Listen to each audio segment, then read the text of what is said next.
vous a toujours dit qu'il fallait choisir. Que réussir dans le business, c'était sacrifier son couple. Et qu'un couple heureux, c'était mettre son ambition de côté. Et si c'était faux? Avoir un business qui cartonne et un couple épanoui. Construire un empire sans perdre la passion. Aujourd'hui, on vous prouve que c'est possible. Si. Bien. Hein? Les projecteurs tournent. Je t'aime. Mes parents ont divorcé quand j'avais 8 ans. Mon premier mariage s'est fini en divorce. Je pensais que c'était vraiment pas possible d'être vraiment heureux en couple à long terme.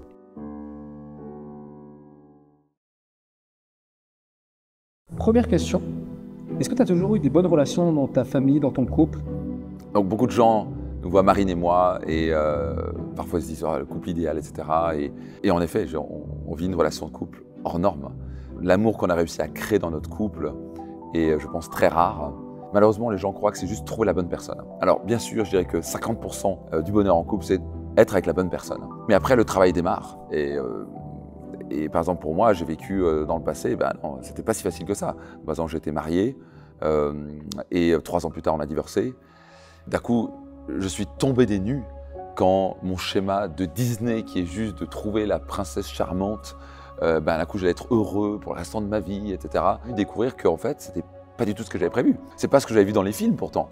Et là, j'ai pris une grande claque dans la tête et j'ai compris que, en fait, si on veut être heureux en couple, c'est strictement la même chose d'avoir du succès en finance, en business ou quoi que ce soit dans la vie. Il y a des principes universels qui régissent le bonheur dans le couple. Et donc, j'ai vécu un divorce, ça n'a vraiment pas été facile. Dans le passé, des relations, ça ne s'est pas très bien passé. J'étais en colère, j'en voulais à l'autre, j'étais dans l'amour conditionnel, j'avais des attentes envers l'autre, elle avait des attentes envers moi. Donc, on est tombé de croire que l'amour, c'était juste trouver la bonne personne, où le plus grand déclic que j'ai eu, c'était il faut que je travaille sur mon couple. Je dois faire des efforts pour être heureux en couple. Je me suis posé, je me suis dit, OK, en quoi j'ai besoin de progresser? Au moins, j'en tire une leçon. Au moins que cet échec se transforme en leçon. Et je me rappelle, j'étais toujours là, j'étais en Suisse, à Étoile exactement, dans cette maison que je louais. Je me suis posé en me disant, OK, comment j'aurais pu être un meilleur mari? Et là, coup, je me suis dit, non, j'étais un mari parfait, j'étais incroyable, machin. C'était mon ego qui parlait. Et puis, vraiment, j'ai commencé à faire... Bon, peut-être que, OK, j'avoue, je me mettais parfois en colère. Et puis d'un coup, peut-être que je mettais la pression pour être à l'heure, parce que j'ai peur de ce que les gens vont penser de nous si on arrive en retard. Et j'ai noté 15, 20 choses où, très sincèrement, n'importe quelle femme n'aurait pas aimé ce comportement-là. Et d'un coup, je me suis dit, OK, la prochaine relation, je ne vais pas amener ça. Je vais faire un travail personnel pour y arriver. Et donc, juste pour que les gens comprennent le bonheur qu'on a réussi à créer avec Marine, c'est pas par chance, c'est qu'on a travaillé à être heureux, qu'on a fait les efforts pour être heureux, des habitudes, des principes qu'on a appris à maîtriser et qu'on continue à maîtriser, qu'on transmet à LifeMax, qui permet en quelque sorte de garantir le bonheur en couple, qui est une des choses les plus difficiles à accomplir, mais quand on a ces clés, on a la preuve vivante avec Marine que c'est possible d'être extrêmement heureux en couple.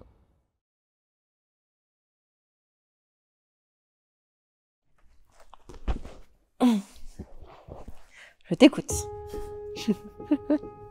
Super. Alors, Marine, première question. Donc, est-ce que tu as toujours eu de bonnes relations dans ta famille et dans ton couple?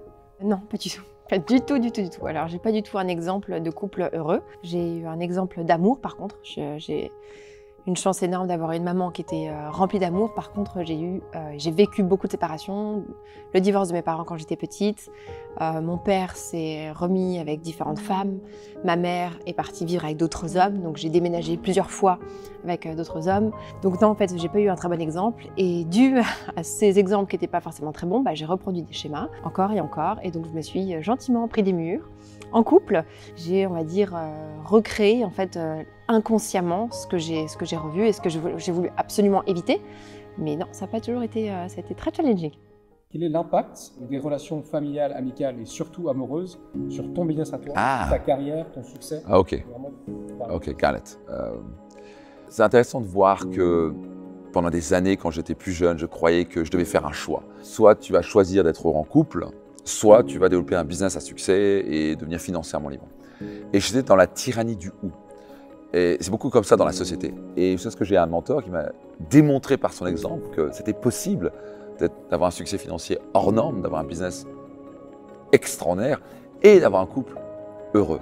Et là, je suis tombé dans la magie du et, que c'est possible d'être heureux en couple et d'avoir un business prospère. Et en fait, je dirais même que le couple a été pour moi un accélérateur extraordinaire de succès financier. Comme je dis souvent, l'amour nous donne des ailes. Et c'est tellement vrai. Et à la fin, l'amour que me porte Marine m'a donné des ailes en business. Depuis que je suis avec elle, mes revenus ont été multipliés par littéralement 100 fois. C'est pas parce qu'elle m'a donné des conseils business, parce qu'elle m'a apporté de l'amour, de la sécurité, de l'affection. Elle m'a démontré qu'elle m'aimait comme j'étais. Elle n'a pas essayé de me changer. Et ça, pour moi en tout cas, ça m'a donné des ailes. C'est ce qui fait que si je me lève le matin en disant « mais je ne veux pas décevoir mon épouse et mes enfants », mon devoir en tant que chef d'entreprise, c'est de lui apporter la plus belle vie possible. Et donc par exemple, quand Luca est arrivé, notre premier enfant, ça m'a rappelé à quel point j'étais responsable en tant que père de leur offrir la meilleure vie possible. Et donc, quand on n'est pas focalisé sur soi et quand on est focalisé vraiment sur mon rôle ici, c'est d'offrir la meilleure vie possible à mon épouse, à mes enfants, moi, ça m'a donné une force inouïe de sortir de ma zone de confort et de réaliser des choses assez exceptionnelles dans ma vie. Quel est l'impact des relations familiales, amicales et surtout amoureuses sur ton succès, ton business et ta carrière, donc toi personnellement?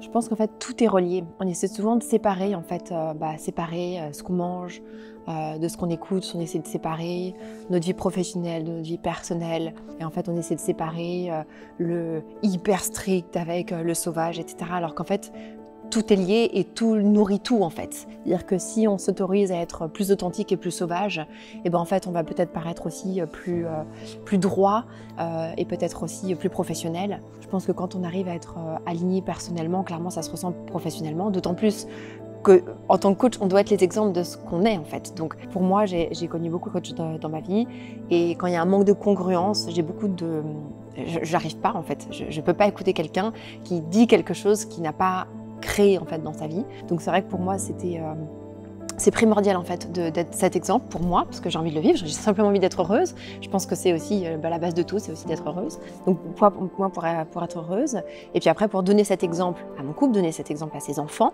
et puis aussi à toutes les personnes qu'on impacte en fait parce qu'on peut pas dire faites ci alors que en fait nous ça se ressent. Et on a beau dire oui, voyez on est heureux etc. Mais si on l'était pas, ça se ressentirait. Donc ça première chose. Et puis dans mon business clairement parce que mon business, je parle aussi, j'accompagne des couples, j'accompagne des femmes. Donc je dois être moi-même heureuse pour accompagner des femmes à être heureuses. Et je peux pas me dire je suis à moitié heureuse et puis ça ira bien. Donc je fais mon job moi personnellement tout le temps. Donc en effet tout est lié. Et je pense que tout a un lien, tous les chemins mènent à Rome et tout a un lien. Ça c'est certain. Parfois, une question que j'ai, c'est est-ce qu'un partenaire peut nuire à notre business? Et je vais répondre par oui et non. Donc, par exemple, par expérience de mon premier mariage, il faut clairement dire que ça m'a fait stagner. Je ne sentais pas cet amour qu'on me donnait, c'était plutôt parfois des attentes et de la critique, etc. Et les standards étaient plutôt moyens, voire bas. Donc, d'un coup, je suis un peu arrivé sur c'est bon, j'ai la vie de mes rêves, je gagne bien ma vie, j'ai une femme, bref, tout le schéma de la société. Donc, ça ne m'a pas aidé. Mais maintenant, je veux aussi dire non parce qu'à la fin, elle n'était pas responsable de me ralentir. C'est moi qui suis responsable de développer mon business. Donc quelqu'un qui me dit « Oh, c'est mon partenaire qui m'empêche de développer », non, il ne peut pas t'empêcher. Personne ne peut vous empêcher de faire quoi que ce soit. Par contre, est-ce qu'il peut mettre des bâtons dans la roue? Est-ce qu'il peut pas vous aider? Est-ce qu'il peut vous ralentir? Oui. Donc est-ce que j'ai été peut-être ralenti? Oui, mais en aucun cas, elle était responsable de faire stagner mon business. J'étais le 100% responsable de faire stagner mon business, que je l'ai accepté comme ça. Mais par contre, clairement, avoir un partenaire qui vous encourage, qui croit en vous, pas qui vous met la pression, pas qui vous stresse, pas qui vous dit « oui, tu sais, tu n'es qu'à 10% de ton potentiel, tu peux faire mieux ». Non, vraiment quelqu'un qui croit en vous, qui dit « je sais que tu vas faire le mieux pour nous ». Ça peut vraiment nous donner des ailes. Donc clairement, le partenaire a un impact, mais en aucun cas, il est 100% responsable de nos résultats. Est-ce que tu penses qu'une mauvaise relation peut détruire un business? Alors ça par contre, ça dépend quel genre de relation. Moi j'ai eu des relations qui se sont arrêtées et qui m'ont donné un boost en fait énorme, qui m'ont renforcé au contraire dans mon schéma masculin. Donc ça a été positif d'un point de vue carrière, ça m'a fait gagner de l'argent, mais ça m'a fait gagner de l'argent au détriment de mes émotions, au détriment de mon amour propre, au détriment de l'amour que je partageais autour de moi. Donc je pense qu'on peut réussir un business, même si la relation de couple se détruit, mais en revanche, on ne peut pas avoir l'impact. Il y a une différence pour moi entre réussir à faire de l'argent et créer l'impact dans la création de cet argent-là et encore plus après quel est l'impact qu'on fait avec l'argent qu'on gagne. Et ça, je pense que c'est là où c'est une dimension qui est totalement différente, d'une part chez Max dans ce qu'il réalise et dans, je pense que je réalise en tout cas à mon échelle. C'est pas justement ce qu'on fait, c'est pas le business qu'on fait en fait, c'est qu'est-ce qu'on crée en fait autour, quel est l'impact qu'on fait. Forcément, quand on est plusieurs en couple, on attire aussi plus de personnes à nous et je pense que clairement, directement, oui, c'est lié. Mais c'est plutôt la grandeur en fait, plutôt du business plutôt que la réussite, je dirais. Est-ce qu'on peut tout avoir? La réponse est absolument. Pendant des années, j'ai cru que c'était pas du tout possible de tout avoir. Pour moi, c'était soit l'argent, soit le couple. Est-ce qu'on peut vraiment être un père merveilleux, être un mari extraordinaire, et avoir un couple heureux, avoir beaucoup d'argent, et avoir du temps pour soi et pour ses enfants? Ben, j'en suis une preuve vivante que c'est possible. Maintenant, est-ce que ça va arriver en claquant des doigts?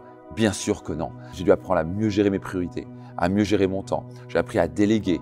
Donc, j'ai appris simplement les compétences pour être heureux en couple, les compétences pour bien gérer mes finances, les compétences pour développer un business. Donc, tout le secret de have it all, de tout avoir dans la vie, simplement, c'est des compétences. Et ce qui m'a permis de le faire, c'est que j'ai appris les secrets, les clés, les stratégies, les principes pour y arriver. Donc, on ne peut pas me dire à moi que ce n'est pas possible de ne pas tout réussir dans toutes les sphères de sa vie parce que je le vis dans le quotidien. Et tout le monde peut y arriver. J'ai toujours discuté avec une des nounous qui me disait qu'elle avait été marquée par une des phrases de Max qu'on se dit souvent. You can have everything, but you cannot have anything. Non, you can have anything, but you cannot have everything. Vous pouvez tout avoir, mais on ne peut pas tout avoir en même temps. Donc parfois, il y a effectivement des différentes phases de vie où il faut qu'on mette un petit peu l'accélérateur peut-être parfois sur le couple parce que le couple ne va pas bien et donc il faut qu'on mette tout notre focus là-dessus pour réparer des blessures, pour mettre des choses en place, etc. Parfois c'est le business parce que y a un nouveau stade qui arrive, il faut peut-être recruter davantage ou au contraire il faut peut-être faire des grands changements d'entreprise. Donc il y a effectivement ces différentes phases et je pense que c'est vraiment important de comprendre. Mais en fait, dans la vie de chaque personne, les cycles de la vie. Et aujourd'hui, on est dans un monde où on est basé sur, on se lève le matin, on se couche le soir, et on oublie complètement qu'il y a des cycles. On a des cycles féminins, on a des cycles de vie, on a des périodes de vie. Et le plus on essaie d'aller à l'encontre de ça, et surtout de pas épouser en fait ces cycles de vie, et le plus on morfle en fait. Donc je pense que c'est important de garder un minimum partout avec des standards, mais de pouvoir aussi comprendre que parfois il y a des phases. Moi je sais que j'ai eu des phases, que ce soit moi ou Max, on a eu des phases et on a su épouser les phases de l'autre parce qu'on savait que c'était passager. En revanche, de la globalité, et c'est clairement ce que je vends parce que c'est vraiment quelque chose que j'ai voulu croire toute ma vie, je pense qu'on peut tout avoir. Et j'en suis la preuve vivante. Je suis loin d'être parfaite. Je n'arrive pas à mettre tout en application tout le temps, du matin jusqu'au soir, et ça je le répète, j'ai clairement plein de choses encore à travailler. Mais par contre, je peux le clamer haut et fort, et je suis tellement fière de ça parce que j'ai aussi fait un travail énorme. Je suis pleinement épanouie et passionnée dans mon couple, et mon Dieu, ce qu'on vit, c'est extraordinaire. Avec mes enfants aussi, je suis hyper épanouie dans ma vraiment relation de mère avec mes enfants. Tout ce que je mets en place, ils vont pas à l'école, donc c'est aussi une organisation et j'adore cette partie-là de ma vie. Je suis épanouie, mais comme pas possible, à accompagner les femmes dans mon business et qui grandit d'année en année avec le peu de temps que je mets. Donc aussi en termes de temps, je pense que c'est possible d'apprendre à gérer son temps, d'apprendre à gérer ses priorités, de pouvoir mettre aussi ses passions. Je fais de la danse à côté. Donc j'arrive à gérer mes différentes priorités de vie, juste encore une fois, en comprenant les cycles d'une part de la vie, mes cycles de couple, et puis effectivement ce que les opportunités de la vie m'apportent, et de pouvoir faire un tout. Je pense que c'est une question de standard, une question de priorité de vie, et voilà. Par contre, on a dit non à certaines choses. Il faut avoir cette discipline, et tout le monde, en fait, je pense, cherche le bonheur, mais on oublie. Le bonheur est simple, mais le vrai bonheur sur long terme demande de la discipline. La discipline peut-être du cœur, mais la discipline de faire des choses qui ne seront pas faciles, de faire des choix qui ne sont pas faciles, de parfois renoncer effectivement à certaines choses et de dire je vais dire oui à ces 5 choses de ma vie, mais après oui, peut-être que on n'a pas tous les soirs avec des dîners avec des copains, etc., à faire des parties ou je sais pas quoi. Donc on a su savoir quelles étaient vraiment les priorités de vie. Et quand on se base sur ça, je pense qu'on peut tout avoir, mais on peut pas avoir non plus 10 choses. Je pense que c'est plutôt ça. Le secret d'une relation heureuse et épanouie, 2 mots. Amour inconditionnel. La plupart des gens, moi j'y ai été, sont soit dans l'amour bébé, le premier niveau d'amour, soit dans l'amour conditionnel. Donc l'amour bébé, c'est moi, je suis gentil si j'obtiens ce que je veux. Mais l'autre n'a aucune importance. Amour conditionnel, c'est je donne quand tu donnes. On est constamment en train de mesurer. On a des attentes envers l'autre. Je suis OK de donner, mais tu me donnes ça en retour. Si je n'obtiens pas ce que je veux, j'arrête de donner. L'amour inconditionnel, on est vraiment dans la philosophie de contribuer. Aimer est un verbe d'action. Ça veut dire je vais te donner parce que je suis né pour aimer, parce que je cherche aucun retour, parce que je peux que m'accomplir quand je contribue à un monde meilleur et quand je contribue dans ta vie. C'est un principe facile à entendre sur le papier, mais c'est des mois, des années de travail. Et certains, par exemple, dans ce séminaire, reviennent pour la 3e, 4e fois à LifeMax. Je vois, ils disent, j'ai encore besoin de faire du boulot, parce que j'ai encore trop focalisé sur moi. Quand on est focalisé sur soi, sur est-ce que l'autre comble mes besoins, on va souffrir en relation. Le grand secret, c'est comment je peux combler les besoins de l'autre. Comment je peux l'allumer comme un sapin de Noël. Et si on est focalisé sur contribuer dans la vie du partenaire et qu'on n'est même pas en train de mesurer une fois qu'est-ce que j'obtiens en retour, alors dans ce cas-là, le bonheur en couple devient absolument infini. Et du coup, pour terminer, justement, comme tu as répondu que oui, on peut tout avoir, c'est quoi le secret? Alors pour moi, pour les femmes surtout, parce que c'est là-dessus que je vais plutôt axer. Alors moi, j'ai dû apprendre à vraiment reprendre ma place de femme à l'intérieur de moi, hein. Pas vis-à-vis de Mac, pas vis-à-vis, c'est vraiment reprendre ma place à l'intérieur de moi. Et ça, je pense que c'était vraiment mon secret, c'est vraiment de me positionner sur qu'est-ce que je veux en fait. Qu'est-ce qui me rend heureuse? Qu'est-ce qui va rendre heureux ma famille, mon mari, etc. Mais qu'est-ce qui, moi, me rend heureuse? Et à partir de là, les choix qu'on fait sont beaucoup plus alignés et qu'on ne se perd pas. Et le vrai challenge, en fait, je pense que dans une vie, c'est qu'on se perd. Dans des relations qui ne nous apportent pas ce qu'on recherche, on se perd dans des business qui ne nous nourrissent pas, dans des projets, on perd du temps, on perd énormément d'argent à investir dans des choses qu'on ne connaît pas et on n'a pas de sécurité par rapport à ça. Et en fait, au lieu de se perdre et de s'éparpiller partout, c'est vraiment de revenir au centre de soi, de vraiment se poser sur qu'est-ce qui vraiment nous rend heureux, qu'est-ce qui est vraiment important pour nous, et à partir de là, de pouvoir vraiment poser ses priorités et évidemment de se faire entourer des meilleurs dans chaque domaine, là où on veut accomplir le plus grand et le plus haut succès. Et puis en termes de femmes, alors moi en fait, c'est très simple. Moi, je pense qu'il nous faut tous des méthodes. On a besoin de méthodes pour apprendre à conduire, on a besoin de méthodes pour apprendre quoi que ce soit et pour apprendre, je pense, à créer cette unicité, en fait, ce que j'appelle l'abondance et l'harmonie. C'est un vaste sujet dans tout ce que j'accompagne avec les femmes. Et je pense qu'il nous faut une méthode. Moi, j'ai créé une méthode qui permet de se connecter un peu donc, à ces 8 vertus de la féminité que j'ai appelées. Et en fait, le plus on peut se connecter à ces 8 vertus et apprendre à développer ça, et le plus on peut créer, parce qu'il nous faut un équilibre. Il nous faut être effectivement cette femme féminine, douce, derrière son homme, qui va plutôt être, pour moi je vois plutôt ce petit ange qui va aller pousser un peu son compagnon, etc. Et puis à côté de ça, on a aussi besoin d'avoir ce caractère, on a besoin d'oser briller, on a besoin d'oser se montrer à la lumière, etc. Donc c'est pouvoir aussi s'équilibrer et faire des choix une fois que nous, on a pu vraiment se réaligner en fait, se recentrer à ok, qui on est. Je ne vis pas à travers une autre personne. Qui moi je suis, qu'est-ce que moi je veux. Et à partir de là, on fait des choix beaucoup plus cohérents et on fait les choix qui nous permettent de créer justement cette abondance et cet équilibre de vie.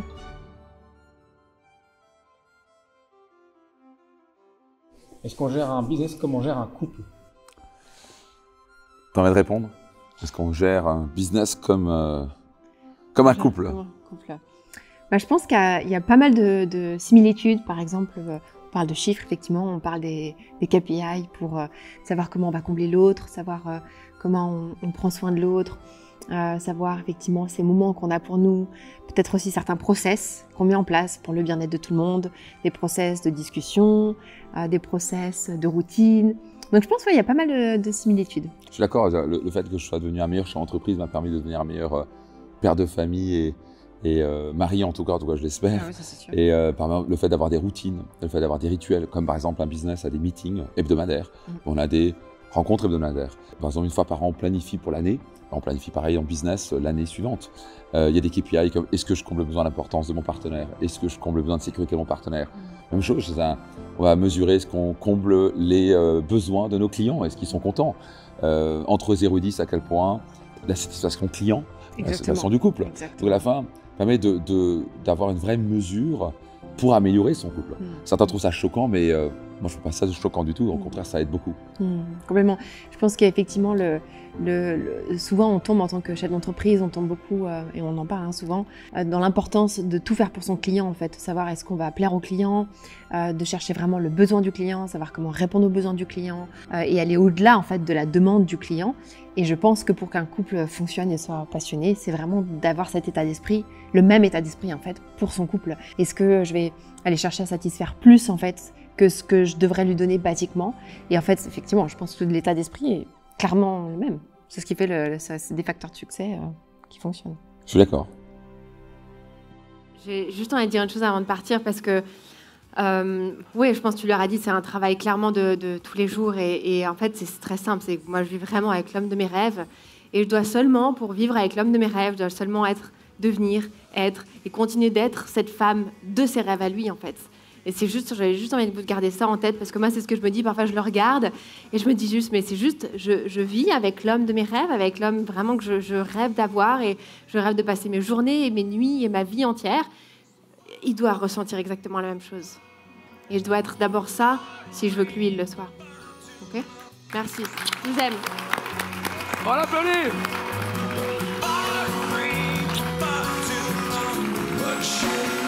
Marine, s'il vous plaît. Marine Pucciolini.